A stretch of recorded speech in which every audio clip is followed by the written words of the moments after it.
Guys നോക്കൂ, ഈ കഴിഞ്ഞ ദിവസം ഒരു വാർത്ത വന്നായിരുന്നു. അതായത് ആൺ സുഹൃത്തുക്കൾ താമസിക്കുന്ന ഹോസ്റ്റലിലേക്ക് പെൺ സുഹൃത്തിനെ ട്രോളി ബാഗിലേറ്റി കടത്താൻ ശ്രമിച്ചു, എന്നാൽ അധികൃതർ കൈയോടെ പൊക്കി എന്നായിരുന്നു ഹെഡിങ്.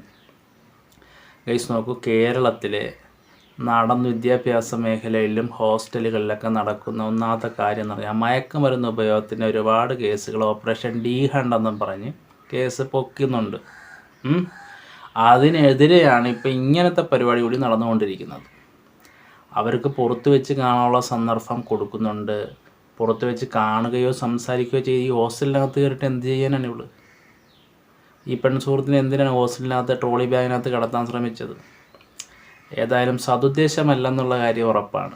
എന്തായാലും ശരി, ഇതൊക്കെയാണ് നടക്കുന്നത്. നമ്മൾ മയക്കുമരുന്നിൻ്റെ ഉപയോഗം കഴിഞ്ഞ ദിവസം കളമശ്ശേരിയിൽ പോളിടെക്നിക്കൽ കോളേജിൽ നിന്നും ലാർജ് ക്വാണ്ടിറ്റി ഓഫ് കഞ്ചാവ് പിടികൂടി. അവിടെ ഇത് ആദ്യമായിട്ടല്ല പിടികൂടുന്ന. ഇങ്ങനെയുള്ള സാഹചര്യങ്ങളൊക്കെ നമ്മുടെ മെൻ ഹോസ്റ്റലിൽ നിന്ന് ഒരുപാട് റിപ്പോർട്ട് ചെയ്യുന്നുണ്ട്.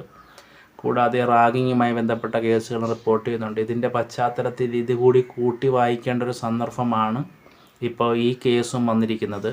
ട്രോളി ബാഗിലേറ്റി ഇത് കടത്താൻ ശ്രമിച്ചു. ഇത് ആദ്യമായിട്ടാണോ കടത്താൻ ശ്രമിച്ചത്, അതോ നിരന്തരം നടക്കുന്ന ഒരു പ്രക്രിയയാണോ, പല നാൾ കള്ളൻ ഒരു നാൾ പിടിയിൽപ്പെട്ടതാണോ എന്നൊന്നും അറിയത്തില്ല.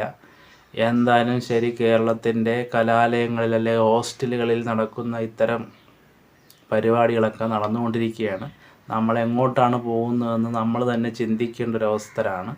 തീർച്ചയായും ഇതിനൊക്കെ ഒരു സോഷ്യൽ ഓഡിറ്റിംഗ് നടത്തുക എന്നുള്ളതാണ് പ്രധാനമായിട്ടുള്ള കാര്യം. കാരണം ന്യൂ ജനറേഷനാണ്, മാറ്റങ്ങളൊക്കെ അവർ അംഗീകരിക്കത്തില്ല. എന്നിരുന്നാലും ശരി, ഇങ്ങനെയുള്ള കലാപരിപാടികളൊക്കെയാണ് നടക്കുന്നതെന്ന് നമ്മളൊന്ന് തിരിച്ചറിയുക എന്നുള്ളതാണ് ഏറ്റവും പ്രധാനപ്പെട്ട കാര്യം. ഓക്കെ.